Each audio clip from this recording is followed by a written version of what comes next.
je faisais preuve d'arrogance et j'étais hyper agressif commercialement. Bah, je pense que, et c'est normal, beaucoup de gens qui ont été très contents de cette chute, qui se sont frottés les mains, qui ont dû se dire c'est bien fait pour ce connard. Et franchement, je leur en veux pas parce que c'est normal. Donc moi en fait, qu'est-ce que ça m'a appris aussi ça à ce moment-là? Ça m'a aussi appris un peu l'humilité. Sois plus discret, travaille pour toi, travaille pour tes équipes, arrête de travailler pour l'image que tu renvoies aux autres. Tu travailles pas pour aussi pour pour l'image que tu renvoies à tes partenaires, à tes clients, à tes concurrents, etc. Donc ça c'est l'une des très bonnes leçons aussi que ça m'a apporté. Je m'appelle Gérald Faure. Chaque semaine dans ce podcast, j'interviewe des personnalités au parcours d'exception. À travers ces entretiens, je suis à la recherche des 20% d'actions qui ont mené à 80% de leurs résultats. Ici, pas le temps pour le storytelling, nous allons chercher les leviers directement actionnables pour scaler nos vies et scaler nos business. Je répète juste ce qu'on vient de se dire en off. On a un peu plus de temps que d'habitude puisqu'il pleut à Bordeaux, le padel est annulé, donc tu es dispo, t'es pas pressé. On peut faire ce podcast tranquillement. Exactement. On est Trop bien. tranquille, on a le time.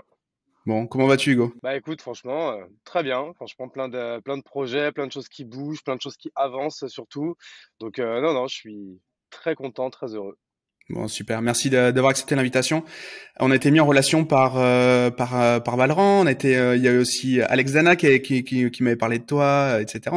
En fait, il y a plein de monde qui voulait nous mettre en connexion. Et c'était plutôt cool. Et c'est vrai que quand on s'est vu, ça a plutôt bien fité. Au début, on allait juste prendre un café, enfin les mecs sérieux. Et puis à la fin, ça a quand même terminé au resto 2 jours après ou 3 jours après, histoire d'aller discuter de trucs un peu plus sérieux, quoi, un peu plus deep. Et on apéro la semaine d'après. Donc Exactement, c'est on vrai. en est à la quatrième fois qu'on se voit en 15 jours là. C'est ça, exactement. Bon, en tout cas, c'est un plaisir. Est-ce que pour ceux qui ne te connaissent pas encore, tu peux te présenter? Ouais, pas de problème. Bah, du coup, moi je m'appelle Hugo Benz. J'ai 34 ans, je vis à Bordeaux depuis une quinzaine d'années. Je suis marié, j'ai une petite fille qui s'appelle Juliette qui a 6 ans et demi. Et puis du coup, accessoirement, je suis également entrepreneur depuis maintenant un peu plus de 10 ans et avec du coup la particularité d'avoir monté pas mal de projets, d'avoir fait pas mal de choses. C'est un peu ma short story. Moi, j'ai plusieurs questions à te poser. Je fais un peu l'ordre du jour si tu veux, et puis après, on fait ça, Vas-y. on fait ça à la cool. Déjà, moi, je voulais parler de l'entrepreneur multicasquette parce que c'est un vrai sujet. Alors, multicasquette, aujourd'hui, t'en as pas, mais en temps normal, t'as toujours une casquette sur la tête, donc tu vois. Là, comme quoi, ça s'y prête Ouais. pas, mais multicasquette professionnelle. Puisque moi c'est aussi mon sujet. Du coup, il y a pas mal de choses. Comment toi tu t'appréhendes tes différentes activités, et aussi parler du game LinkedIn, puisque tu es très présent sur LinkedIn. Et c'est un sujet qu'on n'a pas encore abordé, alors que j'ai l'impression que c'est vraiment le sujet du moment. J'aimerais bien avoir ton avis là-dessus, et puis après parler un peu de l'écosystème des startups, du mentorat, et puis parler de la chapelle aussi, qui est ton projet, ton projet en ce moment, sur lequel tu bosses beaucoup. Donc voilà. Est-ce que ça te va comme programme? Ouais, franchement, c'est nickel, ça me botte bien. Bon, trop bien. Si on revient un petit peu sur ton parcours, toi, donc t'es pas bordelais d'origine. Tu viens de Champagne, je crois. Exactement, ouais. Je suis né à Paris. Après, j'ai vécu une grande partie de ma vie en Champagne-Ardenne, parcours classique, collège, lycée, bac, mention, prépa et du coup école de commerce. C'est comme ça que je me suis retrouvé à Bordeaux. Je suis tombé amoureux du Sud-Ouest, amoureux de Bordeaux, amoureux d'une Bordelaise. Et du coup, je ne suis jamais parti en fait, quoi. Ok. Écosystème parisien. T'es passé à Paris, hein, à un moment. T'as peut-être pas bossé à Paris, non? J'ai jamais travaillé à Paris. En fait, j'ai cofondé Kimono avec Olivier Hamel et The Family, du coup, dont le siège principal est à Paris. Moi, j'ai aussi une partie de l'équipe qui est avec moi à Bordeaux, à la Villa Maria. Mais du coup, c'était mon seul lien avec Paris, on va dire. Et du coup, bien sûr, toute ma famille qui habite toujours. Donc on n'est pas obligé d'être à Paris pour avoir une vie professionnelle dynamique et respectable. On peut y arriver même depuis Bordeaux à 2 heures de train, quoi, de Paris. Eh ben, écoute, il faut croire. Après, on va pas cracher dessus, hein. Franchement, à Mm. Paris, il y a beaucoup d'avantages au niveau pro. C'est juste qu'en fait, là où à Paris, il y a beaucoup d'avantages, bah, maintenant, les inconvénients de la province au niveau pro, alors on n'a plus le droit de dire province, on va dire en région, bah, en fait, se vérifient de moins en moins avec, du coup, bah, bien sûr, le TGV, les lignes grande vitesse, la visio qui s'est généralisée et un peu tout ce travail en asynchrone qui se fait. Donc, du coup, je pense que de plus en plus, l'amplitude entre Paris et la région va s'estomper, quoi. C'est ce que je pense. Tu le disais tout à l'heure avec Kimono, t'as une grosse partie de ton activité professionnelle qui est dans le textile. Est-ce Ouais. que tu peux, est-ce que tu peux nous en dire un petit peu plus comment t'es arrivé là et aujourd'hui, à quoi consiste en quoi consiste ton activité, pardon. Ouais, bah, en fait, c'est vrai que du coup la partie, donc du coup textile et donc plus précisément, textile personnalisé en B2B, ça a été, 10 ans de ma vie là, hein. Donc du coup, bien sûr, la société la plus connue, que j'ai eu la chance de cofonder, c'est Kimono, mais il y en a eu pas mal d'autres et en fait, je suis tombé dedans, par hasard, hein. C'est un contrat d'apprentissage, fin d'études que j'étais obligé de faire parce que j'avais redoublé ma première année d'école de commerce et du coup pour pouvoir, finir mes études, il fallait que je trouve une entreprise qui me prenne en contrat et qui me paye, l'école. Je tombe dans une boîte qui fait du textile personnalisé, un site de vente en ligne qui s'appelait mydesign.com.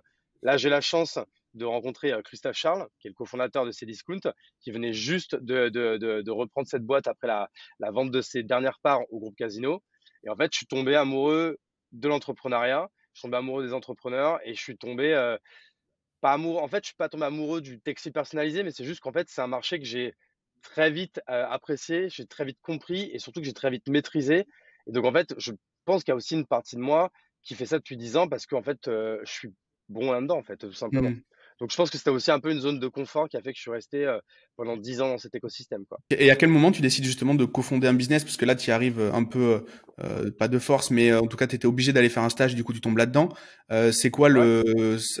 il résonne quoi, enfin, ça, quand tu décides de devenir entrepreneur, c'est pour quelles raisons et qu'est-ce qui se passe à ce moment-là? Bah, ça a été quand même un long processus parce que c'est vrai que du coup, cette boîte, je devais y rester 2 ans, j'y suis resté 5 et en fait, ma mission pendant 5 ans, ça a été de monter des boîtes dans le groupe. Donc en fait, un peu de faire de l'intrapreneuriat et du coup, pendant ces 5 ans, j'ai monté 3 boîtes. Donc du coup, j'étais habitué à monter des projets from scratch avec zéro besoin, en 100 bootstrap, même si encore une fois, tous ces mots-là, je les connaissais pas à l'époque et en fait, à chaque fois, ça a marché. Donc du coup, en fait, je suis tombé amoureux des départs de projet. Je suis tombé amoureux du business development. Je suis tombé amoureux de la formation des premiers process, des premiers recrutements, de tout ça. Et en fait, au bout d'un moment, au bout de 5 ans, quand j'avais quand même un peu fait le tour, faut savoir qu'à l'époque, en plus, il y a le groupe Carrefour qui venait de rentrer dans la boîte. Donc, l'ADN changeait, on devenait de moins en moins agile. Enfin, ça devenait un peu compliqué. Puis en fait, j'ai tout simplement, moi à l'époque, on est en 2015, j'ai 27 ans. Je viens de me marier, ma femme est enceinte, on vient d'acheter notre maison. Donc en fait, un CDI à ce moment-là me sert plus à rien et je me dis que c'est le bon moment en fait, quoi. Hmm. Et du coup, tu commences par quel projet? C'est Kimono, ton premier projet entrepreneurial? Non, pas du tout. Le premier projet s'appelait La Piscine. Et là, c'était les pieds dans le plat directement. On a créé une usine avec deux associés. Une usine du coup d'impression numérique sur textile toujours, avec toujours donc la même cible B2B. Alors on était 100% revendeurs, c'est-à-dire qu'on travaillait avec des sociétés type Kimono, qui étaient des revendeurs derrière, ou des marques, ou des enseignes, etc. Et on crée cette usine qui, en fait, qui fonctionne très vite en matière surtout de chiffre d'affaires, où on fait 1 million dès la première année, 2 millions la deuxième, 3 millions la troisième, et la quatrième année où on était quasi à 4 millions d'euros, là, pour une fois, pas rentable. Et là, c'est là que tout mon château de cartes s'est écroulé. Alors, je suis déjà un peu rentré dans le détail dans d'autres podcasts, donc là, je vais te faire un peu pareil la short story, mais voilà, mon bilan sort, je suis pas rentable, je perds toutes mes assurances COFAS, toutes mes assurances avec mes fournisseurs, mes partenaires, tous mes encours. Et en fait, à ce moment-là, comme je peux plus travailler, je peux plus vendre, je suis obligé de fermer l'usine, je suis obligé de virer tout le monde. Très vite, on se met en cessation de paiement, puis en liquidation judiciaire. Et ça, c'est 1 an d'enfer. Alors, heureusement, ça n'a pas été que l'enfer, puisque du coup, j'avais d'autres boîtes à côté qui, elles, marchaient, qui ont du coup fait que j'étais pas à poil et que surtout, je me suis pas retrouvé avec rien. Mais ça a quand même été 1 an hyper difficile. Donc à ce moment-là, c'est 2019 pour info. Et c'est l'année juste avant le Covid. Et donc voilà, en fait, la première boîte s'appelait La Piscine, mais du coup, malheureusement, feu la piscine, puisqu'elle n'existe plus. Ok. Et quand tu dis que c'est dur de quelle manière? C'est dur parce qu'en fait, juste avant de te poser réellement ma question, juste un point Bien là-dessus, on sûr. dit tout ce qu'on doit apprendre de nos échecs, de nos trucs, etc. Donc déjà, est-ce que c'est considéré comme un échec ou pas? Mais en fait, on dit qu'on doit apprendre d'eux, mais on ne développe pas. C'est-à-dire qu'on le dit, mais on rentre pas dans le détail de ce qui est réellement l'état d'esprit quand on est en train de fermer sa boîte. Voilà, je vais rappeler ça comme ça. Et là, c'est quoi le problème quand tu dis que c'est dur? C'est un problème plus sur un problème là c'est quoi, c'est de la confiance en soi, c'est un problème dur parce que c'est dur comme de lever 150 kilos au développé couché, c'est dur, ou est-ce que c'est Ouais. un problème plus d'image, de trucs, de vision qui s'effondre? C'est dans quel état d'esprit à ce moment-là? Bah, franchement, c'est un peu de tout ce que tu viens de dire. Tu vois, moi, je fais souvent la comparaison de l'entrepreneuriat avec le sport. Tu vois, c'est comme dans le sport, tu peux être au top, voilà, tu peux mettre un triplé, qualifier ton équipe pour la finale, et après en finale, t'es à chier. Il y a un penalty à la dernière minute, tu le manques comme une merde, etc. Et donc du coup, l'équipe perd par ta faute. C'est un peu ça, tu vois. C'est vraiment les montagnes russes, et donc tu peux pas aller très bas. Du coup, donc, encore une fois, comme ce sportif-là, dans ton niveau de confiance en toi, en toi-même, par rapport à l'image que tu dégages. Donc, encore une fois, tu peux passer de star d'un marché à risée d'un marché. Et puis après, comme tu dis, en fait, c'est même dur opérationnellement parlant. C'est-à-dire que ce n'est que des choses qui ne sont pas agréables qui t'arrivent, qui sont dures émotionnellement, qui sont dures opérationnellement parlant. Tu sais, c'est encore une fois, même monter un dossier de liquidation judiciaire, ça prend des plombes, ça coûte de l'argent alors que tu n'en as déjà plus. Et puis, en fait, c'est pas agréable, tu vois, de passer du temps sur un truc. En fait, c'est comme si on te disait, bah vas-y, creuse ta tombe. Bah, déjà, ça fait pas plaisir de prendre l'appel de creuser. Puis en plus, après, c'est pour aller s'enterrer dedans. Tu vois, c'est pas ouf, quoi. Donc, franchement, c'est un mélange de tout ça qui fait que c'est un moment hyper désagréable à vivre. Bah, alors, du coup, déjà, le premier enseignement, plus, encore une fois, plus psychologique qu'autre chose, c'est que bah, une fois que tu as vécu un truc de merde, bah, tu veux plus le revivre. Le mec, je peux dire, qui a loupé son péno en finale de la Ligue des Champions, bah, je peux dire qu'après l'entraînement, pendant quelques semaines après, bah, franchement, mec, reste une demi-heure plus tard, demande au gardien remplaçant de rester avec toi et tire-lui une série de 50 pénaltys, parce que c'est juste un geste basique à faire, faut le réussir à chaque fois. C'est pareil avec l'entrepreneuriat. Pour moi, la métaphore et l'image, elle est plutôt bonne à ce niveau-là, quoi. Ok. Et du coup, tu étais associé à ce moment-là. Ouais. Et qu'est-ce qui se passe quand parce que du coup, moi, j'associe, enfin, comment dire, dans ma tête, j'ai deux associés, une boîte, c'est des parents et un gosse, tu vois. Je l'imagine ça, la relation. Du coup, qu'est-ce qui se passe avec les cofondateurs? Du moins, sans dire vraiment ce qui s'est passé dans ta relation humaine, mais quels ont été les enjeux à ce moment-là avec ton associé? Bah, en fait, simplement plus, avec mes associés, ils ont quitté le navire avant que ça coule. Moi, à l'époque, en fait, comme on avait de gros problèmes d'atomes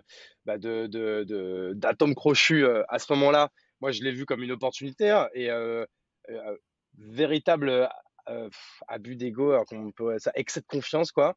Je me suis dit: «Bah, moi, je vais relever la boîte tout seul». Et bah, en fait, plus que bah, j'ai pas relevé la boîte tout seul, et du coup, je l'ai enterrée toute seule. J'ai pris toutes les dettes tout seul parce que, hein, pareil, un petit détail, surtout quand tu es dans l'industrie comme nous, on avait à peu près 1 million d'euros de prêts sur des machines. Parce qu'à la fin, on avait plus de 10 bécanes d'impression, plus je te raconte pas aussi tout le reste. Quand tu es dans l'impression, tu as les fours, on avait une plieuse en sacheuse, enfin, tous ces trucs-là. On avait pour 1 million d'euros de prêts. Et sur ces 1 million d'euros, j'avais 100 000 euros en caution solidaire. Bah, tu vois, j'ai fini de rembourser le mois dernier, 3 ans après. Tous les mois, de ma poche, net d'impôts, 1 500 euros, tu vois. Donc, du coup, pareil, ça, pour le coup, là, je suis très content d'avoir fini de payer cette merde. Et bah, encore une fois, on m'y reprendra plus. Et donc, du coup, bah, les enseignements, c'est les enseignements en termes de gestion, en termes de rentabilité, en termes de marge, en termes de qui sont les bons clients, qui sont les mauvais clients.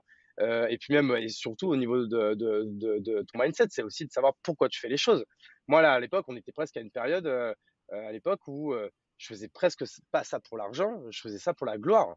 Hmm. J'aurais été capable, pour écraser un concurrent, de prendre une commande à 100 000 euros avec 500 balles de marge, tu vois, mais avec toutes les emmerdes qui vont avec une commande à 100 000 euros. Et juste, je voulais le chiffre d'affaires, les parts de marché, je voulais être le meilleur. Et donc, en fait, du coup, bah, c'est tout. Quand tu fais de la merde, bah, t'es puni. Bah, moi, j'ai été puni grave. Et je peux te dire, bah, encore une fois, qu'on m'y prendra plus, quoi. J'espère, hein. Je touche du bois. Ah, hyper intéressant. Et du coup, là-dessus, comment le dépôt de bilan, il est perçu dans l'écosystème? Parce que du coup, toi, t'es visible, t'as de la visibilité. Comment c'est perçu? Est-ce que c'est utile dans le storytelling? Est-ce que c'est un frein? Est-ce que c'est un plus? Bah, moi, en fait, par rapport à l'époque, en fait, j'étais pas du tout dans l'écosystème, bah, du coup, on va dire, bah, l'écosystème parisien, l'écosystème startup, l'écosystème LinkedIn. J'étais vraiment, par contre, j'étais ultra connu dans l'écosystème de mon marché, c'est-à-dire le marché du textile personnalisé en France. Et comme du coup, j'étais comme quelqu'un qui l'ouvrait beaucoup, je faisais preuve d'arrogance, j'étais hyper agressif commercialement. Bah, je pense que, et c'est normal, il y a beaucoup de gens qui ont été très contents de cette chute, qui se sont frottés les mains, qui ont dû se dire c'est bien fait pour ce connard. Et franchement, je leur en veux pas parce que c'est normal. Donc moi, en fait, qu'est-ce que ça m'a appris aussi ça à ce moment-là? Ça m'a aussi appris un peu l'humilité. C'est-à-dire que au bout d'un moment, bah, sois franchement, sois plus discret, travaille pour toi, travaille pour tes équipes, arrête de travailler pour l'image que tu renvoies aux autres. Tu travailles pas pour aussi pour l'image que tu renvoies à tes partenaires, à tes clients, à tes concurrents, etc. Donc ça, c'est quand même c'est l'une des très bonnes leçons aussi que ça m'a apporté. Et donc de moi après ça, pendant plus de 2 ans, même 2 ans et demi, 3 ans, j'ai été ultra discret. C'est pour ça que par exemple moi je n'étais pas visible sur LinkedIn, je postais rien parce que je voulais pas qu'on parle de moi. Dès qu'on me proposait un podcast, j'envoyais Olivier, mon associé de Kimono. Et ça en fait, c'est un peu cette thérapie. J'ai commencé, c'était vraiment il y a pile un an. Je me suis dit maintenant c'est bon, j'ai fait mon deuil de tout ça. J'ai plus aucune honte à ça et je vais sortir du bois et je vais commencer à prendre la parole, à parler, à essayer, bah, pareil, de transmettre bah, les quelques savoirs que j'avais. Et même malgré ça, après, tu vois, parler de cette chute de la piscine, ça a mis encore quelques mois après Hmm. pour en parler publiquement. Aujourd'hui, j'ai aucun mal à en parler. Limite, ça m'a fait beaucoup de bien d'en parler, tu sais, un peu comme quand tu vas voir un psy. Tu vois, pareil, ça c'est une parenthèse, mais ça, tu vois, c'est vraiment le tabou du psy, etc. Oui, les gens qui vont en voir, et je pense qu'il y en a beaucoup qui vont en voir, il y en a beaucoup qui en ont besoin et qui vont pas en voir. Mais pareil, ça devrait pas être tabou parce qu'en fait, parler, ça fait juste tellement de bien. Et moi, en fait, le fait de prendre la parole sur LinkedIn, dans les podcasts, tout ça, bah, ça m'a fait beaucoup de bien personnellement. Et c'est pour ça que je continue et que j'essaie d'approfondir encore ça, quoi. Ok, super. Et justement, bah là, du coup, tu me donnes un bridge facile à prendre. C'est le LinkedIn, du coup. T'es arrivé sur LinkedIn et tu t'es mis à publier comme un ouf. Et ça a été Ouais. plutôt, enfin, en tout cas, dans les chiffres qu'on voit, ça a été plutôt une réussite. Est-ce que tu peux nous dire un peu la démarche qu'il y a derrière tout ça et comment tu y es pris? Bah, en fait, déjà, on peut dire deux choses là-dessus. C'est que déjà, en fait, je l'ai fait un peu comme une expérience sociale. Tu vois, je voyais, c'est vrai que LinkedIn, c'est le réseau que j'allais de temps en temps, où je voyais des choses parfois qui m'intéressaient. Puis des fois, c'est vrai que j'hallucinais sur la portée de certains posts. Donc, à un moment donné, c'était un peu l'expérience de dire, est-ce que moi, j'en serais capable? Donc, je me suis mis, encore une fois, il y a pile un an, tu vois, je crois que c'était vraiment le 1er octobre. Donc là, tu vois, on enregistre, on est le 28 septembre. Donc, ça fait bientôt un an. Je me suis dit, allez, vas-y, note 30 sujets et pendant 30 jours, tu postes tous les jours. Et à la fin des 30 jours, tu vois ce que ça t'a apporté, est-ce que ça t'a pris du temps, pas beaucoup de temps, est-ce que ça t'a apporté des choses, rien apporté, est-ce que ça t'a fait plaisir ou quoi. Et surtout, en fait, un avantage aussi, c'est que je l'ai fait sans avoir strictement rien à vendre. C'est-à-dire que même moi, encore maintenant, je poste sans rien vendre, j'ai zéro cam à vendre. Tu vois, je ne l'ai jamais fait pour vendre des t-shirts, tu vois, Hmm. ce serait ridicule.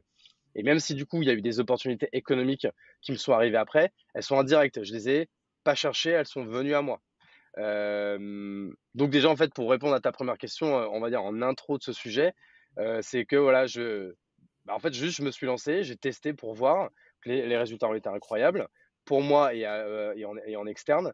Et puis encore une fois, je l'ai fait avec juste un objectif simple qui était de voir si ça marchait, de voir si ça me faisait du bien, mais sans objectif de vendre. Tu vois, donc ça, déjà, je pense que c'est ça qui m'a aidé, quoi.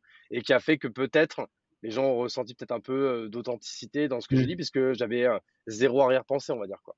Ok. Et du coup, quel est ton avis sur le game LinkedIn là depuis quelques mois? Moi, je le remarque depuis cette année, mais c'est peut-être depuis un peu plus longtemps. Beaucoup de monde s'y met. Avant, c'était LinkedIn, c'était le réseau social que tu regardais quand tu étais sur les chiottes, on va pas se mentir. Ouais, Enfin, moi, ouais, j'avais t'es pas de pas faux. stratégie particulière. Là, maintenant, je vois des On peut trucs continuer, intéressants hein. dessus. On le regarde encore sur les chats, hein, Bah, tu vois, voilà. mais Mais pas donc, que. du coup, pas que, mais du coup, qu'est-ce que t'en penses de ce game et est-ce que pour toi, il y a une vraie tendance là, une vraie tendance de fond qui est en train de se dessiner? Bah, déjà, en fait, juste pour rajouter quelque chose à ce que je disais avant, quand je disais sans arrière-pensée, en vrai, on va quand même être 100% honnête. Il y a quand même toujours une part aussi d'ego là-dedans, tu vois. Franchement, les likes, les commentaires, les remerciements, les messages, euh, tout ça, on va pas se mentir, ça crée de la dopamine, ça crée comme aussi une forme de petite addiction, etc. Et ce serait mentir de dire qu'on fait ça juste parce qu'on est Gandhi ou Mère Teresa, etc. Franchement, Mmh. déjà, je voulais juste quand même rétablir C'est vrai. cette vérité. Ensuite, pour répondre à ta question, bah, franchement, en fait, moi, je m'estime pas encore quand même être un expert ou quoi. Alors, est-ce que c'est une tendance? Bah là, il n'y a pas besoin d'être Einstein pour le dire. Oui, bah oui, c'est une putain de tendance. Et moi, déjà, quand je suis réveillé il y a un an, ça l'était déjà. Mais c'est là, 2022, ça a juste explosé. Et il y a de plus en plus de monde qui s'y met. Donc, du coup, ça fait quand même de plus en plus de concurrence. Alors, j'espère que comme il va y avoir de plus en plus de concurrence, bah, il va falloir que du coup, la qualité de ce que les gens postent soit de plus en plus élevée. Est-ce que c'est le cas aujourd'hui?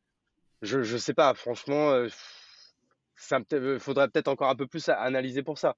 Est-ce que du coup, c'est une bonne opportunité? Bah, la réponse, elle est évidemment oui. C'est qu'avec une bonne organisation, des bons frameworks, et encore une fois, des choses intéressantes à dire, et avec, encore une fois, je dis une bonne organisation parce qu'il ne faut pas que ça prenne. Mmh. Je pense qu'il y a des gens qui passent, je sais pas, peut-être 3 4 heures dessus par jour. Bah, Ah en ouais. fait, pour moi, LinkedIn, c'est un peu comme le SEO, quoi. Tu vois, c'est un gros travail de fond, mais qu'il faut organiser de manière hyper poussée, hyper rigoureuse, parce que si les gens veulent un retour sur investissement à court terme, bah, c'est pas là que ça se passe. C'est le retour sur investissement, il est sur le long terme, il passe par de la récurrence, il passe par de la qualité, il passe par de la rigueur, et il passe aussi par quand même, des techniques et des frameworks à respecter. Donc, que les gens y passent 1 heure par jour, ça me choque pas parce que s'ils le font bien, le retour sur investissement, il sera forcément positif selon moi. Mais Et, trois quatre et heures, je est-ce que sais pas. justement t'as des comptes à nous recommander pour des comptes qui seraient admirables techniquement, je veux dire, des contenus qui sont intéressants pour l'entrepreneuriat, des gens qui écrivent bien, qui écrivent comme il faut, pour s'inspirer. Est-ce que justement c'est quoi tes comptes préférés? Bah, moi, j'avoue que j'aime beaucoup les contenus. Alors, du coup, c'est pas du tout original, mais c'est vrai que du coup, pour apprendre comment fonctionne LinkedIn, etc., il y en a ceux qui partagent beaucoup là-dessus, des gens comme Benoît Dubos de Scalesia ou de Toinon de Walaxy. T'as Thibault Louis aussi, lui qui, du coup, on va dire, qui est plus sur le créneau des solopreneurs, etc. Pareil, c'est hyper intéressant. Après, il y a d'autres comptes, moi, qui me font kiffer. Pourtant, c'est pas du tout mon domaine, mais des comptes comme Louis Pile qui parle de vidéos 3D toute la journée et qui est sur sa niche et qui fait un carton et c'est hyper intéressant, c'est hyper inspirant, etc. Ça, pareil, ça me fait kiffer. Euh, Après, tu vois, c'est bizarre du coup de dire ça, mais perso, je suis pas non plus un gros consommateur de contenu Mm. LinkedIn. C'est-à-dire que j'en consomme un peu, mais j'essaye pas trop parce que du coup, je passe pas trop de temps sur le réseau. Tout comme je passe pas beaucoup de temps sur Instagram, plus du tout sur Facebook, pas du tout encore sur TikTok, mais j'aimerais quand même commencer à m'y intéresser. Mais je me suis quand même vachement réfréné là-dessus parce que moi, j'ai eu une période où je devais passer justement 3 4 heures par jour sur LinkedIn. Ok. Et maintenant, c'est pas qu'en fait, j'ai plus besoin de tout lire, c'est que du coup, j'ai quand même amassé beaucoup de contenu et de connaissances.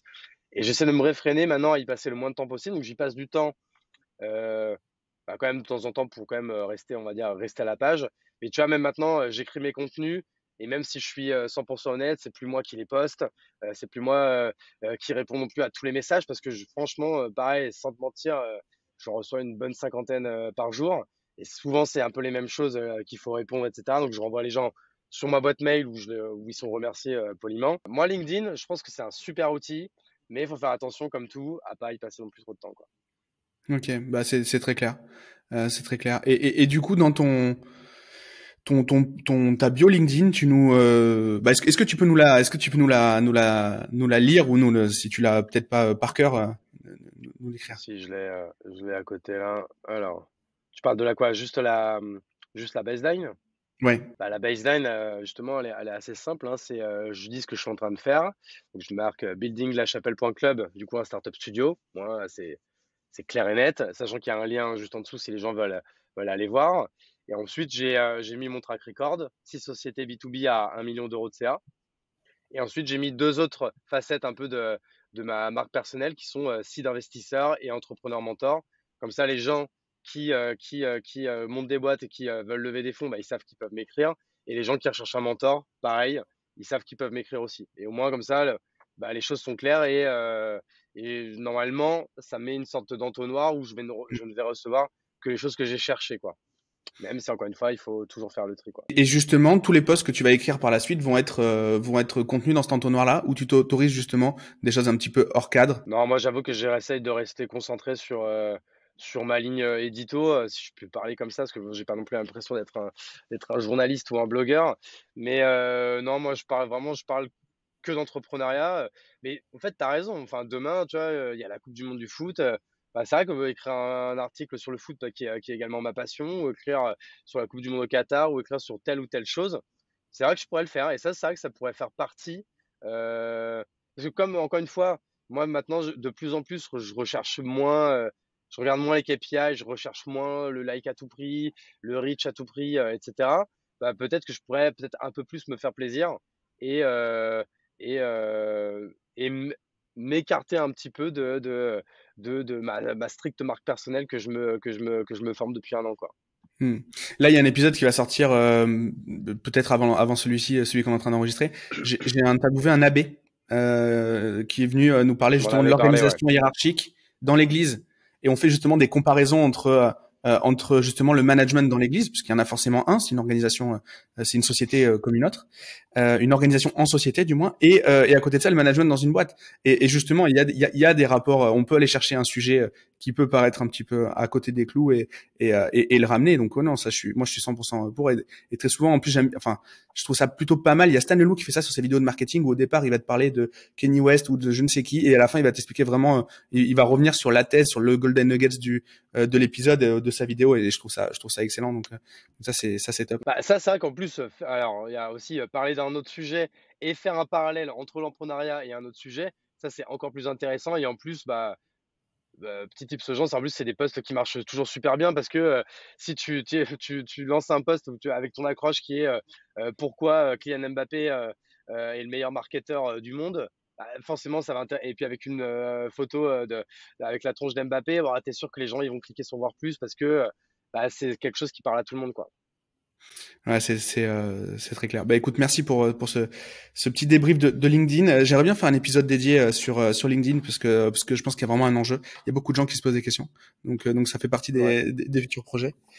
Côté multicasquette, donc comme on le disait dans ta bio, 12 boîtes à succès, etc. Comment toi tu perçois ça? Pourquoi des mecs comme toi? C'est une question que j'ai aussi posée à Maxime Blondel. Pourquoi des mecs comme nous, on a décidé d'avoir plusieurs boîtes alors qu'il y en a d'autres qui ont un succès, une offre, une seule histoire à raconter. Bah, en fait, c'est comme tout, en fait, c'est que, il en faut pour tous les goûts et que en fait, nous, on a alors, du coup, on va si on utilise un peu les mots, étiquettes qu'on utilise un peu dans le jargon, c'est que nous, on a des profils de starters et il y a des gens qui ont des profils de scalers, des profils de, voilà, de managers gestionnaires sur le long terme. Et moi, c'est vrai que du coup, pendant très longtemps, j'aurais aimé être cette personne-là, mais en fait, je me racontais les salades à moi-même et en fait, moi, mon profil, il est ainsi. Moi, j'adore monter des projets. Euh, j'ai un putain de FOMO et je déteste laisser une idée dans les cartons. Alors, il y en a plein qui restent dans les cartons, mais avant ça, avant de la remettre au carton, je vais quand même un peu creuser, voir si elle peut devenir prioritaire, si, voilà, en combien de temps pourrait le monter, combien d'argent il faudrait mettre sur la table. Enfin, tu vois, il y a plein de paramètres à chaque fois qui rentrent en ligne de compte, mais je vais quand même toujours au bout de mon propre framework enfin, le framework, en fait, pré-lancement qui arrive sur le go, no go, est-ce qu'on lance ou on lance pas. Et là, en fait, encore une fois, pour faire un petit pas en avant, c'est pour ça que j'ai monté, enfin que je suis en train de monter La Chapelle, qui va être un startup studio. C'était un peu pour apporter une réponse à cette problématique, qui est bah, en fait comment en fait pouvoir monter plein de sociétés et de projets bah, sans que ça soit un problème. Parce que c'est vrai qu'à chaque fois, c'est comme des discussions, tu as des associés, tu commences avec eux, après tu les lâches. C'est jamais facile, c'est comme des processus. Et bah, du coup, le Startup Studio, c'était la meilleure réponse à cette problématique-là, puisque du coup, c'est le métier d'un Startup Studio, c'est de monter un certain nombre de projets. Et du coup, avec, encore une fois, là, une mise en place de process et un peu de thèse qui est répétée et répétable. Et c'est ça que j'aime faire, moi, en fait. C'est lancer plusieurs choses, mais en fait, à toujours en fait et avec le même framework, avec les mêmes techniques et les mêmes processus qui mine de rien sont toujours à peu près les mêmes, même si toujours chaque projet a sa spécificité. Il y a quand même plein de choses que tu peux recommencer, quoi. Comment tu vois le truc, toi? T'as l'idée et ensuite tu trouves quelqu'un avec qui tu peux la co-réaliser, quelqu'un qui sera plus opérationnel, ou est-ce que au contraire c'est des gens qui viennent te voir avec des idées et des compétences avec qui tu décides de faire un bout de chemin? Bah, en fait, c'est ça que moi, je n'ai jamais rien monté tout seul. Et donc, en fait, chaque business que j'ai monté, ça a été, en fait, de base, même avant d'être une idée, c'est juste une opportunité. Donc, soit j'ai eu l'idée et je vais trouver quelqu'un pour le faire, soit c'est quelqu'un qui a une idée et qui vient me chercher pour le faire. Voilà, c'est les deux cas qui ont été les miens ces 10 dernières années. Et donc là, dans le cas de la chapelle, premièrement, on va essayer quand même de monter nos idées avec des CEO externes qu'on va aller chercher, mais en fait, on ne s'interdit pas de recruter des CEO externes qui auront leur idée, qui voudront la monter avec nous. Et dans les deux cas, les équipes fondatrices seront majoritaires, on sera minoritaire. Et d'ailleurs, même pour la petite histoire, là, les deux premiers projets qu'on lance sur la chapelle, il y en a un où c'est notre idée et il y en a un où c'est l'idée du CEO qui est venu vers nous pour la lancer. Et du coup, j'ai vraiment hâte de pouvoir commencer à communiquer sur tout ça avec les lancements qui vont être imminents là, octobre-novembre, quoi. Ok, très cool. Et ton apport opérationnel, du coup, le CEO, il va venir, donc il va faire l'opération. Toi, qu'est-ce que tu vas pouvoir, au départ, qu'est-ce que tu vas lui apporter? Comment tu vas l'accompagner? Du coup, comment ça se passe, le processus? Moi, dans ma tête, en fait, il y a deux choses. Déjà, en fait, la première chose, c'est que je vais lui apporter un cadre et de l'advisory, en fait, puisque, encore une fois, je suis entrepreneur depuis 10 ans. J'ai monté beaucoup de boîtes. Il y en a qui n'ont pas marché, mais il y en a quand même beaucoup qui ont marché. Donc, j'estime que j'ai quand même le track record et l'expérience adéquat pour être pertinent là-dessus. Et donc, encore une fois, un jeune de 25 ans avec moi qui en est 35, bah, je pense qu'il a plus de chances d'aller plus vite au début avec moi que sans moi. Donc, ça, c'est la première chose. Et la deuxième chose, c'est très opérationnellement parlant, c'est l'aider, encore une fois, à la mise en place de tout ce qui fait qu'une entreprise peut se lancer de manière la plus efficace possible. Encore une fois, tu sais que ça passe par l'administratif, ça passe par le choix des outils, le choix des prestataires, le choix de la banque, de l'expert comptable, mais de toutes ces choses-là que moi je maîtrise à la perfection et que lui, en fait, il n'aura pas à s'occuper puisque du coup, c'est nous qui allons le faire. Et encore une fois, de manière très opérationnelle, c'est le lancement, quoi. Comment on fait un launch, comment on va chercher son premier client, comment on va chercher les 10 clients d'après, comment après on va faire son premier recrutement, en fait, à chaque nouvelle étape de la vie d'une boîte, moi, c'est des choses que j'ai déjà vécues 3 fois, 4 fois, 5 fois, 6 fois, 7 fois. Lui, ce sera peut-être la deuxième ou même peut-être la première ou la troisième fois. Mais du coup, encore une fois, avec nous, qui encore une fois allons être très opérationnels, et ben, c'est un peu son unfair advantage, il ira beaucoup plus vite, quoi. C'est très clair. Et est-ce qu'il y a des thématiques, des verticales que vous voulez adresser? Est-ce qu'il faut qu'il y ait une cohérence entre les différents projets du Startup Studio ou pas? Ouais, en fait, on va dire la première thèse, c'est que ça devrait en fait toujours répondre à une problématique qu'on a nous-mêmes rencontrée. Ça, c'est une première chose. On va quand même être ancré très SaaS B2B. Ça va quand même être un peu, ouais, ça va quand même être un peu l'essence même je pense, de 90% des projets qu'on va monter sur les 4-5 prochaines années. Alors, encore une fois, ça, c'est le pari que je fais. Malgré ça, on va également monter quand même d'autres business avec un modèle un peu plus agence, puisqu'il va falloir quand même aussi qu'on fasse du cash, parce qu'on va être 100% bootstrap. Le but, là, c'est pas du tout d'aller lever des fonds. Peut-être qu'on enlèvera un jour. Pour l'instant, c'est pas le but et on n'y pense pas du tout. Donc, au début, on va autofinancer. Mais en fait, très vite, si on veut aller plus vite, il va falloir qu'on fasse rentrer de l'argent frais et plus conséquent. Donc là, ça va être avec des modèles agences, encore une fois, qui vont répondre à des problèmes qu'on a nous-mêmes eu. Et voilà, et normalement, on devrait quand même pas s'ennuyer, quoi. Et toi-même, tu es également dans ce genre de problématique avec ta boîte, hein. Ouais, exactement. Bah nous on est obligé de développer en effet des activités à revenus plus passifs avec une partie de l'équipe. Environ, on essaie toujours de se contenter d'avoir 10% de l'effectif qui gère justement la partie revenus sur des business de formation, des business de muse en e-commerce, etc. pour financer justement les projets du studio et en effet c'est comme ça qu'on veut se financer. On a à peu près cette même logique. Nous on a pris la décision de plus faire de prestations en mode prestation de service parce qu'en fait on n'arrivait plus à avoir la concentration nécessaire pour lancer les projets de studio. C'est-à-dire qu'on allait rester Ouais. média buyer ou consultant marketing toute notre vie et le projet du startup studio serait resté qu'un rêve. Donc ça a été un choix de scier un peu la branche sur laquelle on était assis, mais on a dû faire ce virage là parce que sinon on n'avançait pas quoi. Ouais. Non, mais je suis d'accord. Et bien, en fait, et du coup, pareil, c'est pour ça que moi, c'est hyper intéressant pour moi d'échanger avec toi là-dessus pour apprendre un peu tous les conseils là-dessus. Tu vois, que tout comme je prends énormément de conseils, enfin, j'ai pris beaucoup de conseils de Blondie, de Maxime Blondel, qui a également monté son startup studio et qui, pareil, moi, je trouve que fait des projets de dingue. Et tout comme je rêverais un jour de parler avec Thibaut Elzia de eFounders, qu'on a même pas besoin de présenter. Mais c'est vrai que du coup, c'est tellement des projets passionnants parce que c'est des projets passionnants avec plein de projets dans le projet et même des projets dans le projet du projet.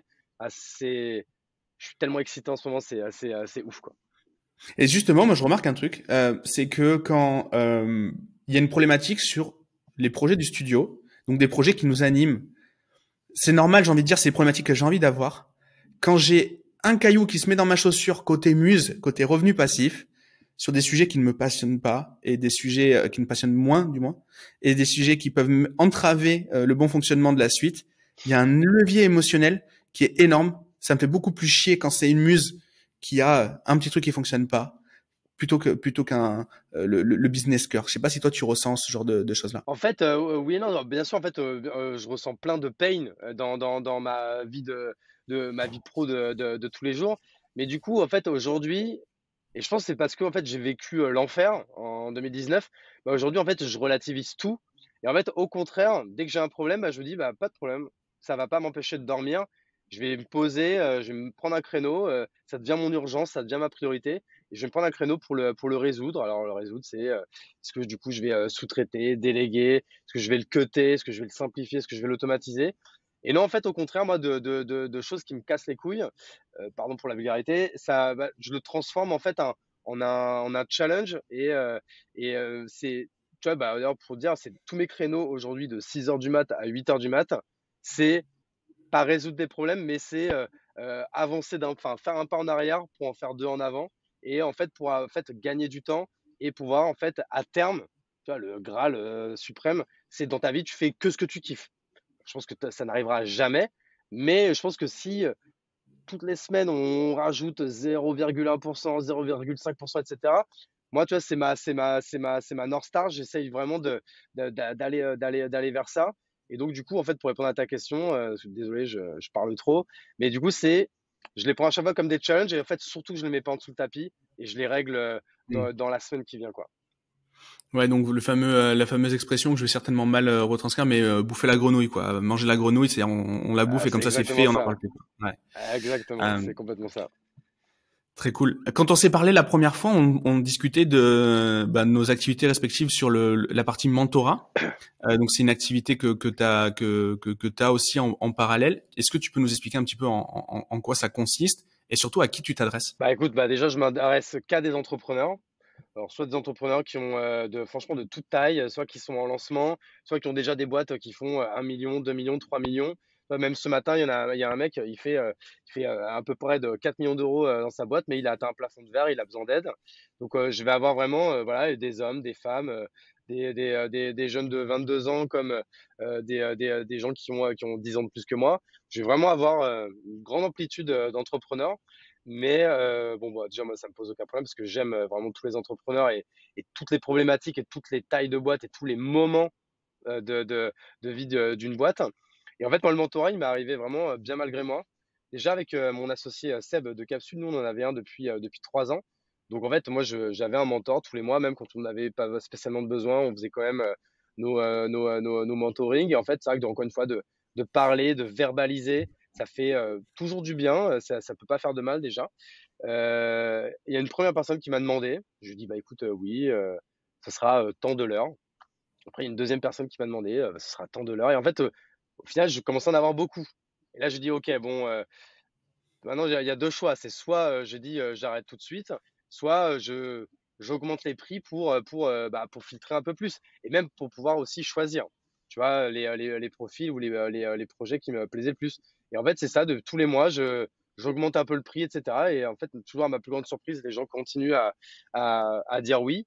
Et voilà, et aujourd'hui, le mentoring, ça doit représenter, je sais pas, 6-7 heures de boulot dans ma semaine. Je pense qu'il faut pas que ce soit plus, parce que mes mentors, c'est pas, c'est un side business, c'est pas mon métier. Mais du coup, ça m'aide beaucoup parce que bah, même pour moi qui suis en train de monter la chapelle, qui vais travailler avec des entrepreneurs pour des entrepreneurs, bah, en fait, de parler avec eux, de comprendre leurs problématiques et du coup, moi, de réfléchir comment je verbalise et comment, en fait, j'essaie de trouver des solutions pour leur faire lever tel ou tel lièvre ou leur faire passer tel ou tel plafond de verre ou leur faire bouffer telle ou telle grenouille. Et bah, du coup, pareil, moi, ça, quand même, ça m'aide beaucoup. Donc, ça m'aide beaucoup. Et puis, encore une fois, on va pas faire la langue de bois. C'est aussi un complément de revenu qui est non négligeable sur des tarifs horaires qui sont quand même, bah, on va le dire, quand même très élevés. On va pas se plaindre. Donc, non, du coup, Hmm. c'est hyper cool, quoi. Est-ce que tu remarques des profils communs parmi les gens que tu mentors et si oui, est-ce que tu remarques que c'est plus des problématiques hard skill, vraiment du je ne sais pas faire, ou plutôt soft skill, j'ai plus des blocages, etc. Comment tu identifies Ouais, leurs problèmes? en vrai, alors, du coup, c'est plus des blocages. Parce que tu vois, par exemple, des Ok. gens qui savent pas faire et qui veulent du mentorat pour que je leur dise quoi faire, si c'est que ça, bah, ça, souvent, je fais une séance de séance et après, je dis non, bah, enfin, on va arrêter là. Tu vois, je trouve une excuse pour dire que j'ai plus le temps ou quoi. Alors, désolé pour ça à qui c'est arrivé. Mais parce que c'est pas le but. Tu vois, je suis pas un consultant ou quoi. C'est pas le but non plus du mentoring. Le mentoring, c'est quand même de donner plein de pistes, plein de clés. Mais ensuite, c'est à l'entrepreneur de faire. Et encore une fois, nous, on est là pour un peu aiguiller, pour un peu donner certaines pistes et surtout, comme tu dis, lever des blocages. C'est plus ça qui m'intéresse dans cette facette du taf, quoi. Ok, très clair. Ben, merci pour le partage. Est-ce que du coup tu pourrais maintenant nous parler de ce beau projet qu'est la Villa Maria? Moi je t'ai connu aussi, la première fois que j'ai entendu parler de toi, c'était par rapport à ça, je crois. Et on s'est rencontrés quelques mois après. Du coup, un lieu exceptionnel, un super lieu. Et est-ce que tu peux nous expliquer un petit peu la genèse de tout ça et quel est ton rôle là-dedans? Bah ouais, encore une fois, et c'est ça que du coup, je le dirai jamais assez, mais la Villa Maria, c'est comme beaucoup de choses qui me sont arrivées dans ma vie pro, c'est énormément de chance au bon endroit, au bon moment. Et en fait, la chapelle, du coup, bah, c'est un peu aussi une histoire de rencontre de base. Pour comment nous, enfin comment moi, en tout cas, je suis arrivé dedans. C'est la rencontre en fait entre Olivier et Ramel, mon associé de Kimono et CEO de Kimono, et Mathieu Stéphanie, donc, du coup, qui était à l'époque CEO de Cosa Vostra. Alors, les gens connaissent encore plus Mathieu par rapport pardon, à son podcast Génération Do It Yourself, qui est, on va dire, qui est une pépite. Hein. Il reçoit quand même, on va dire, tout le gratin de l'écosystème économique français, et puis pas que maintenant, parce qu'il reçoit également des sportifs, il reçoit des artistes, il reçoit vraiment très très beau monde, donc hyper intéressant. Et Matt, il s'avère que du coup, Cosa Vostra est à Paris, mais il a également une antenne à Bordeaux. Et du coup, il s'était mis dans un projet avec une autre boîte qui s'appelle Victoria Garden, qui est une société immobilière familiale bordelaise, qui était sur un coup. Voilà, Victoria Garden et Cosa Vostra, ils étaient sur un coup, qui s'appelait Villa Maria.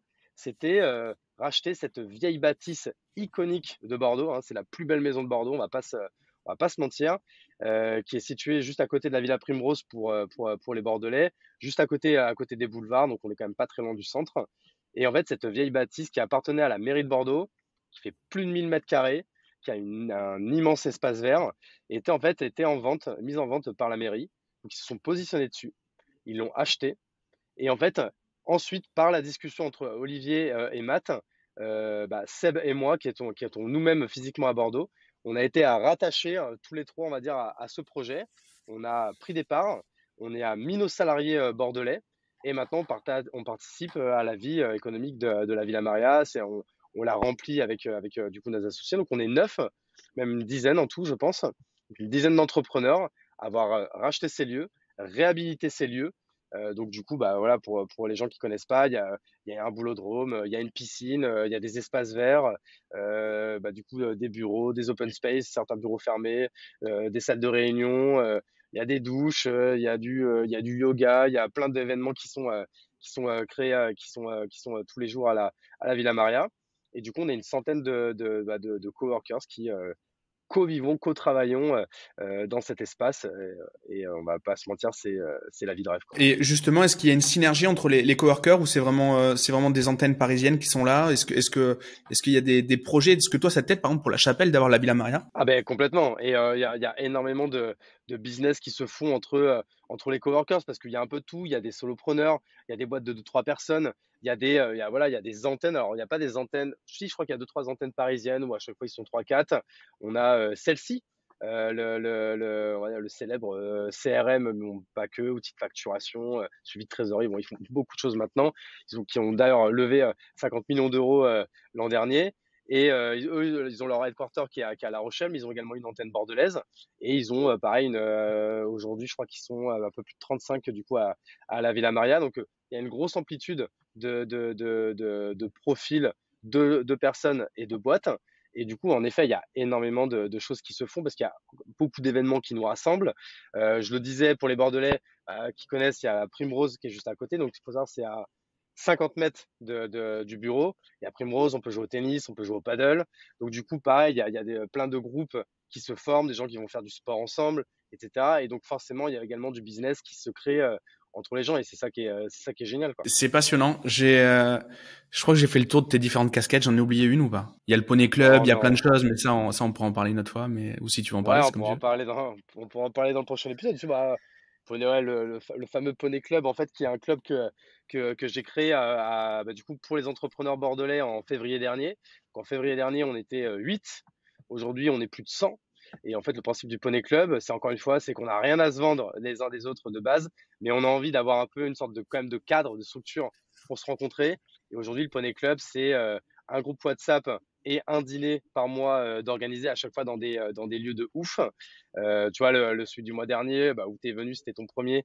C'était dans les bureaux de l'Uni qui, allez, je vais le dire pour faire plaisir à Adrien, qui sont peut-être aussi les plus beaux bureaux de Bordeaux.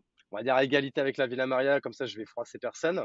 Et voilà, il nous a invités gracieusement et bah, c'était une soirée vraiment incroyable. Tu pourras témoigner. On était un peu plus de 50 entrepreneurs, pareil dans ces bureaux qui sont incroyables au Chartron. Et puis encore une fois, Adrien avec sa boîte qui est ouf d'un point de vue encore une fois de culture et d'un point de vue bien sûr de KPI économique.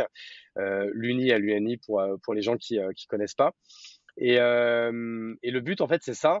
Et aujourd'hui, moi, mon but, c'est de faire énormément de choses en plus, hein. Donc, le Poney Club va intégrer la chapelle. Ça va devenir à terme un business.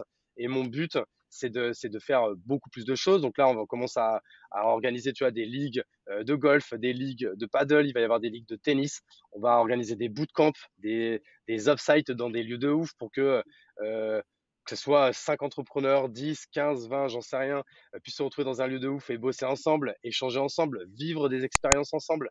Il y a plein d'autres idées comme ça, mais je pense que une fois qu'on a ce type d'asset, l'idée c'est d'en faire un truc vraiment cool. Alors, on va le monétiser évidemment parce que plus on pourra le financer, plus on pourra faire des trucs de ouf. Et plus on pourra faire des trucs de ouf, plus ça attirera des nouvelles personnes. Moi, mon but demain, c'est de créer un poney club à Toulouse, à Montpellier, à Strasbourg, à Paris, à Lille, à Mulhouse aussi, qu'on salue également, partout. Et encore une fois, qu'on trouve ce genre de solution un peu annexe pour que les entrepreneurs puissent se rencontrer et que voilà, même si c'est très bien qu'il n'y ait pas juste voilà, la French Tech ou tous ces after-work où les mecs Mm. arrivent avec des cartes de visite ou quoi, hein. Tu vois, moi je pense que j'ai pas vu une seule carte de visite tourner au Poney Ouais. Club, c'est pas le Je pense que but. ça serait mal perçu en Mais plus. Mm. ah non, non, tu sors Mm. direct. Mais par Mm. contre, dans les faits, très opérationnellement parlant, il y a énormément de business qui s'est créé à l'intérieur du Poney Club entre les membres. Donc, il y a déjà même des boîtes qui sont créées avec des gens qui se sont rencontrés au Poney Club. Il y a des couples qui se sont formés. Enfin, bref, il y a plein de choses qui se créent. Et pourquoi? Parce qu'on a mis euh, un cadre sans cadre presque, tu vois. Le but, encore une fois, c'est pas de networker, c'est juste de passer un bon moment entre nous, puisque c'est le seul moment où on est que entre nous. Parce que tu vois, je veux pas non plus, faut pas non plus être trop communautaire, trop communautariste, pardon. Mais c'est bien aussi d'avoir ces moments-là où on peut parler entrepreneuriat, business, avec des gens qui vont comprendre nos problématiques, qui vont comprendre de quoi on parle, qui vont pouvoir nous aider, nous faire des recos, nous donner des conseils, etc. Et c'est ça que je trouve magnifique dans le Poney Club, quoi. Ouais, je suis 100% d'accord et vraiment il y a même hier j'ai passé 1 heure avec Pierre et Mickaël pour qu'ils me montrent leurs produits. Ils développent un outil RH. Du coup ils m'ont fait une démo. On s'est donné des avis mutuels sur nos business et tout. C'est vraiment bienveillant. Ah, Et donc, Plitch, hein, c'est ça? comment pardon? Pitch, ouais, Plitch, c'est exactement, ça? exactement, Ouais. Et tu exactement. vois, Plitch, et tu vois, comme encore une fois, on parle toujours un peu, moi j'adore un peu cette théorie du chaos, quoi. Tu vois, là, ces deux gars de Plitch, ils sont venus me voir sur LinkedIn parce qu'ils m'ont vu beaucoup poster. Donc du coup, à un moment donné, moi je dis, bah moi je vous invite au Poney Club. Au Poney Club, ils t'ont rencontré toi. Du coup, tu vas également leur apporter de la valeur. Et peut-être que demain, ils trouveront même quelqu'un qui va investir sur eux dans le Poney Club ou ils vont trouver leur premier client dans le Poney Club. Et en fait, c'est ça que j'aime dans tout ça. C'est que quand tu vois LinkedIn, provoquer des rencontres, créer des clubs comme le Poney Club, tout ça, encore une fois, il y a zéro arrière-pensée économique de base, mais ça crée des opportunités et tu multiplies le potentiel d'opportunité que tu peux avoir. Et moi, c'est vraiment ça mon mantra de life. Et en fait, j'estime que plus tu te crées d'opportunités, plus tu donnes, plus tu vas recevoir derrière. C'est pas mathématique puisque on parle du karma, mais j'espère que le karma est bon en maths et a priori, en tout cas, il l'est pour moi et j'ai beaucoup de chance pour ça, quoi. Ouais, je te rejoins à 100% sur ce point-là également. C'est vraiment, c'est vraiment top. La question que je me pose maintenant, c'est à quoi elles ressemblent tes journées? Parce que tu nous as parlé du bouffage de grenouilles en début de journée, mais quand on a une activité et surtout une vie sociale aussi dense, comment ça se passe? Bah, franchement, déjà, on peut le dire aux gens qui écoutent, hein, si vous voulez recevoir mon emploi du temps et le template, etc., j'en ai fait un doc, je pourrais vous l'envoyer. Pareil, Ok, je savais c'est pas, ouais, gratos, carrément. ça fait Hmm, plaisir si tu voudras le mettre en mode ressource. Mais yes. en fait, bah, ça, franchement, je pense que c'est mon sujet préféré, donc je vais essayer quand même d'être hyper synthétique. Mais en fait, tout ça, encore une fois, une bonne organisation, elle passe par déjà une première question à se poser, c'est quels sont mes objectifs pro perso. Mais tu vois, tu peux commencer soft.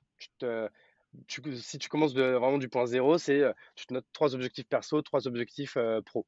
Donc moi, j'utilise la méthode des OKR, mais encore une fois, c'est pas la seule méthode. La À méthode quelle des échéance OKR, d'ailleurs tu notes cet objectif-là? moi, je marche par trimestre. Ok. J'avoue que, et ça, il y en a plein qui le font et c'est très bien. Moi, j'avoue que ça marche moins bien sur moi, donc je fais pas d'OKR annuel. Donc, juste pour expliquer, OKR, c'est des objectifs qui result. C'est-à-dire que c'est des objectifs qui sont écrits, mesurables et quantifiables. C'est-à-dire, bon, bah, très clairement, l'OKR le plus simple, je veux faire 100 000 euros de marge sur ce trimestre. Bah, si, en fait, au bout, à la toute moitié du trimestre, tu regardes que tu es à 50 000, bah, c'est-à-dire que tu es dans les clous. Si tu es que à 25 000, bah, tu es que à 25% de tes objectifs alors qu'on est déjà à la moitié du temps, etc., etc. Et avec un suivi hebdomadaire de tes OKR, bah, du coup, normalement, tu peux rectifier la barre avant qu'il soit trop tard et en fait, voilà, qu'il soit trop tard pour t'en rendre compte. Donc ça, c'est la première chose. Des objectifs pro, perso, très clairs. Moi, par exemple, on va essayer de prendre mon cas concret pour illustrer, ce sera plus simple. Et on va essayer de prendre de manière très simple. Moi, par exemple, je vais commencer par mes 3 objectifs perso principaux. Premier objectif personnel, c'est être un bon père. Donc, du coup, et être un bon mari. C'est-à-dire, c'est pas, et comme j'ai pu l'être à un moment donné, c'est ma femme qui allait chercher ma fille, qui allait la rechercher tous les jours. Donc déjà, pour moi, ça me causait 2 soucis. Déjà, c'est que bah, franchement, je l'aidais pas. Et de deux, bah, je passais pas assez de temps avec ma fille alors que j'avais envie d'en passer. Parce que en vrai, si c'est OK de dire, bah, moi, je suis OK, si je vois mes enfants 1 heure par jour, il n'y a pas de jugement de valeur là-dessus. Bah, enfin, c'est OK si toi, ton plaisir, c'est de les voir le week-end, etc. Mais la journée, tu es focus sur ton taf. Il n'y a pas à rougir de ça. Tu fais comme tu veux. Moi, ma volonté, c'était quand même de l'avoir plus souvent. Donc déjà, voilà, premier objectif, moitié-moitié avec ma femme là-dessus. Donc ça, c'est le premier objectif. C'est-à-dire, il y a 5 fois aller l'amener à l'école, 5 fois aller la chercher. Bah, du coup, ça fait 10 actions. Bah, moi, j'en prends 5, t'en prends 5. Ça, c'est la première chose, s'y tenir. Deuxième chose, je suis fan de paddle et je veux vraiment progresser. Je veux vraiment devenir hyper fort en paddle. Parce que je veux faire de la compète, je veux faire tout ça. Bah, pareil, ça, c'est bien, bah, du coup, déjà d'être conscient que c'est ton objectif. Maintenant, du coup, il faut le noter, il va falloir mettre des actions en face. Donc voilà, on va dire en perso, euh, Ouais, moi, on va dire, c'est mes deux objectifs perso principaux. Maintenant, on va prendre des objectifs pro. Bah, par exemple, moi, j'ai deux choses. J'ai deux objectifs pro principaux. C'est le lancement de la chapelle et quand même le maintien de ma boîte perso qui s'appelle le plongeoir. Et donc, du coup, pour continuer quand même à dégager à cette cash, pour pouvoir, moi, avoir la rémunération que je veux, que j'estime être celle qu'il me faut, pour bien vivre, pour investir ce que je veux et voilà, pour faire les projets que j'ai envie. Donc, moi, c'est mes deux objectifs principaux, c'est le plongeoir et la chapelle. Et à l'intérieur, il va y avoir bien sûr des sous-objectifs. Donc, voilà, le plongeoir, la chapelle au pro, famille, paddle sur le perso. Maintenant, il va falloir le matérialiser par des actions et par du timeboxing. Quand est-ce que je fais ça? Je commence par le perso. Bah, par exemple, on va simplifier. Par exemple, c'est moi qui vais amener 5 fois Juliette à l'école et le soir, c'est ma femme qui s'en occupe. Bon, bah déjà, je mets dans mon planning. Elle commence l'école, je vais dire une connerie, à 8h30. Moi, donc du coup, entre 8h et 9h, bah, pas de rendez-vous, pas de tâches, puisqu'il va falloir l'amener et après aller au bureau. Donc, tous les jours, dans mon agenda, amener Juliette à l'école, événement répété. Boum. Je veux devenir champion de paddle. Donc, du coup, j'ai envie de jouer 5 fois par semaine. Moi, j'ai envie de jouer le midi. Donc, par exemple, pareil, midi 14h, paddle, et c'est bloqué tous les jours. Donc, je mets jamais, par exemple, je mets jamais de réunion de 11h à midi, parce qu'en fait, moi, à midi, il faut que je sois habillé en short sur le terrain. Donc, déjà, enfin, si j'ai une tâche, ça va être de 10h30 à 11h30. Tu vois, comme nous, là, on est en train de faire ce podcast. Du coup, je t'avais dit, bah, vas-y, on bloque 10h15, 11h45, parce qu'après, du coup, je suis pas dispo. Voilà, donc ça, pour le perso, c'est bon. Donc, du coup, j'ai déjà bloqué 5 créneaux de 2 heures pour le paddle et 5 créneaux de 1 heure pour ma fille le matin. En vrai, des fois, c'est le Déjà, soir, premier mais apprentissage, on va illustrer. tu bloques le perso en premier, ce qui est déjà un super point. Premier point et deuxième point, je mets le perso et le pro dans le même agenda. Ça, c'est ma vue de tous. Hmm. Mais vraiment, moi, mon agenda, encore une fois, c'est vraiment un outil que je regarde, je sais pas, au moins 15 fois par jour. Donc vraiment, c'est vraiment mon guide, quoi, tu vois. Donc voilà. Hmm. Je commence par le perso. Ensuite, si on passe au pro, bon, on va reprendre nos exemples. Bah, du coup, par exemple, sur la chapelle, aujourd'hui, j'ai trois objectifs principaux, pardon. C'est le lancement. Donc du coup, là, c'est des choses quand même très opérationnelles. La partie associée, la partie admin, la partie charte graphique, le site, enfin vraiment avec toutes ces tâches euh, parallèles, mais qui sont inhérentes au lancement. Voilà, ça, il va falloir le faire. Il va falloir me trouver des créneaux pour ça. Deuxième chose, on lance une boîte et on lance une deuxième boîte. Et même, je vais même en rajouter un quatrième parce qu'on lance aussi du coup une agence. Donc on lance trois choses en même temps. Donc ça, pareil, ça va être trois qui résultent importants chez moi. Aujourd'hui, voilà, j'estime qu'il va falloir que je me bloque des créneaux pour ne faire que le projet 1, ou que le projet 2, ou que le projet 3, ou que le lancement. Donc ça, pareil, et c'est des blocs que je me bloque de 1 heure, et ça ne veut pas dire que je vais travailler que 1 heure là-dessus. C'est juste que c'est 1 heure par semaine où en fait je vais faire le ménage avec toutes ces petites tâches que je dois faire pour ces qui résultent-là. Donc pareil, ça en général, moi je vais le mettre souvent en fin de matinée, ça, tu vois, ces objectifs-là. Donc, mais c'est quoi en fait? C'est-à-dire que c'est tout, en fait, tous mes mails, tu vois, où je me dis, tiens, ça va me prendre un quart d'heure, mais en vrai, c'est pas urgent. Et ben, je le mets dans un dossier projet 1. Ça, hop, projet 2. Ça, hop, ça concerne le lancement. Ça, projet 3. Ça concerne le plongeoir. Ça concerne ci. Et en fait, comme ça, moi, je suis toujours une box zéro et je suis pas emmerdé parce que je sais que ça, je l'ai mis dans un dossier. Une fois par semaine, je vais le regarder et je vais le traiter. Et si je l'ai mis dans le dossier, c'est que c'était pas urgent à la minute. Et donc, du coup, tout de suite, je l'oublie. Et ça me fait pas bader pour ça. Hmm. On revient aux OKR. Euh, Par contre, en fait, pour réussir ces OKR, il y a quand même des choses qui vont être hyper importantes. Tu vois, en fait, là, je suis désolé, j'ai un peu divagué. J'aurais dû commencer par dire, quand pour réussir un objectif, tu dois par exemple faire 1000 tâches dans le trimestre.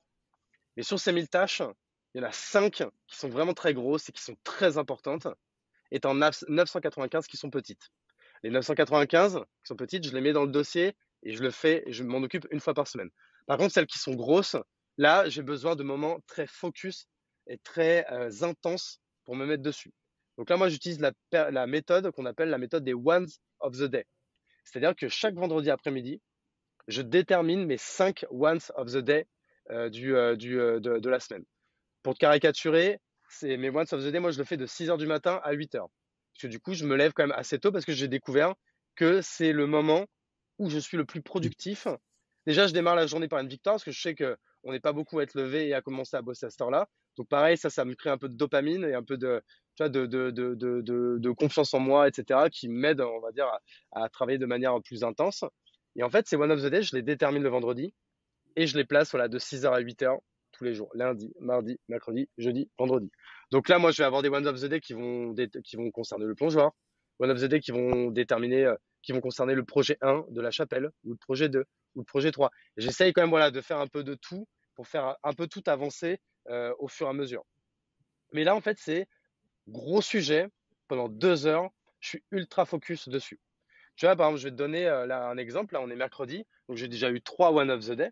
Donc, par exemple, je vais reprendre et comme ça, je vais vous les dire en direct. Tu les structures Là, comment? j'avais Tu fait les un... mets dans ton agenda, les one of the day, ou c'est un autre document à Non, côté? non, je les note dans mon ClickUp à côté.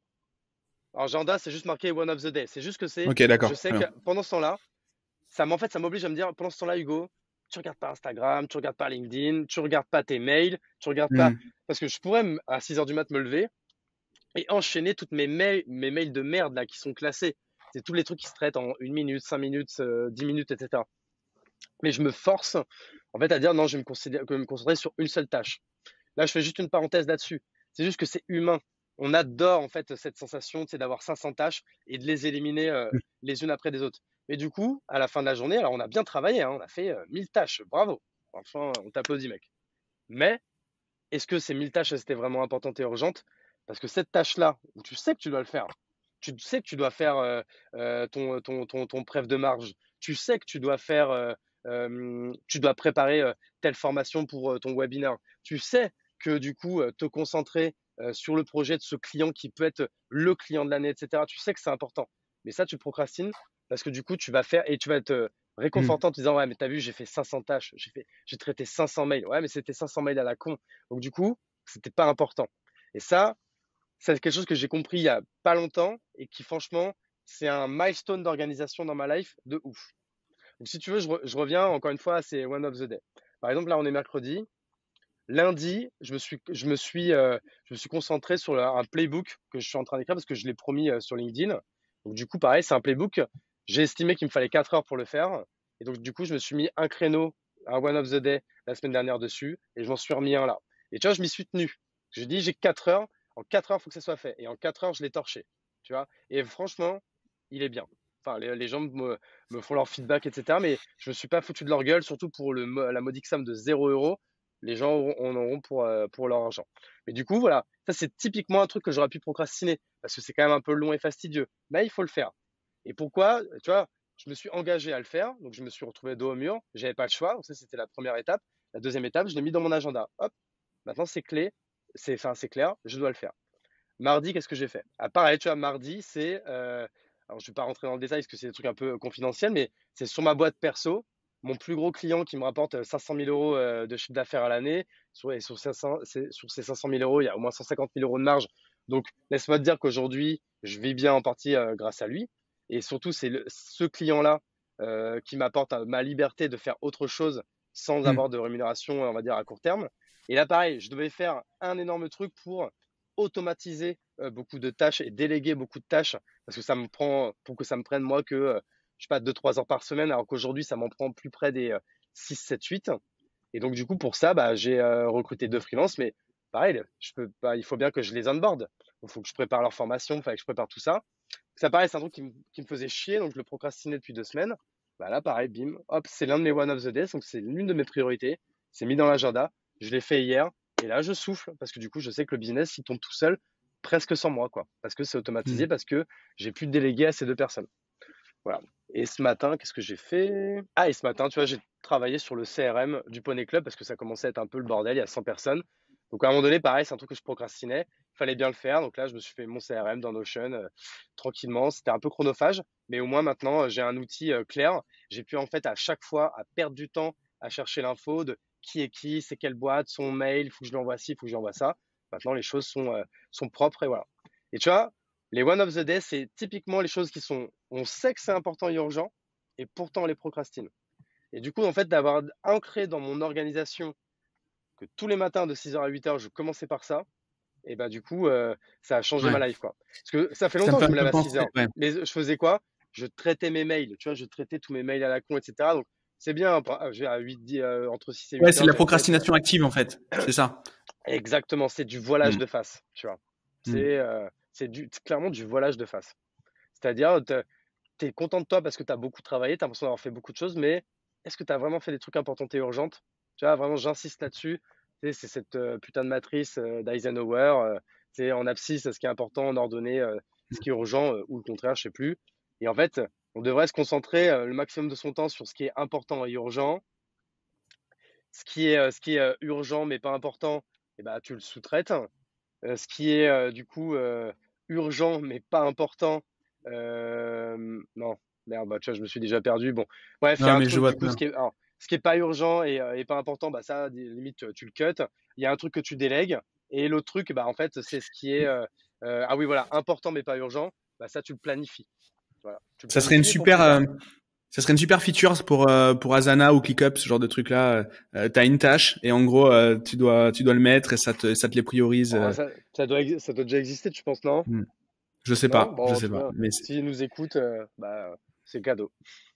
bon, bah nickel. Hugo, merci pour toutes ces infos. C'était important, je trouve, par rapport à ton profil, qu'on voit l'ensemble en fait de tes activités, la façon dont ça se goupille et la façon dont les choses s'enchaînent et c'est fluide, alors qu'il y a énormément de sujets, énormément d'interlocuteurs, énormément de gens, et à côté de ça, une vie perso, j'ai envie de dire bien équilibrée, où tu fais ton sport, tu gères ta Et famille, tout est lié. etc. Exactement.